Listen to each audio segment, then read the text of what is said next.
विष्णुदेव आणि लक्ष्मी मातेची परीक्षाची कथा, प्रेमाची दिव्य परीक्षा, जी आज तुम्हाला सांगणार आहे मी.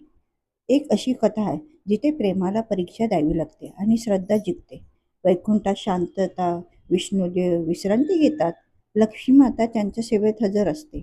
अचानक समुद्रात हलचल सुरू होते. देव घाबरून विष्णुदेवाकडे येतात. विष्णुदेव ध्यानात जातात. समुद्रात खोलवर जाण्याचा निर्णय दोघे घेतात. विशाल समुद्रात प्रवेश करतात. समुद्र तळ दोन भागात भागतो.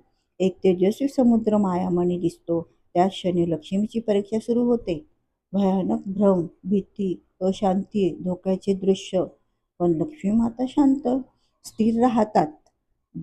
भ्रम तुटतात, सत्य चमकते. विष्णुदेव प्रेमात सांगतात, तुझी श्रद्धा पार पडली. समुद्र शांत होतो. दोघे वैकुंठात परत जातात. प्रेम आणि मजबूत होऊन दोघे माता लक्ष्मी आणि विष्णुदेव यांची अथंग परीक्षा सुरुवात होते. आणि ह्या परीक्षेमध्ये माता लक्ष्मी आणि विष्णुदेव पास होतात.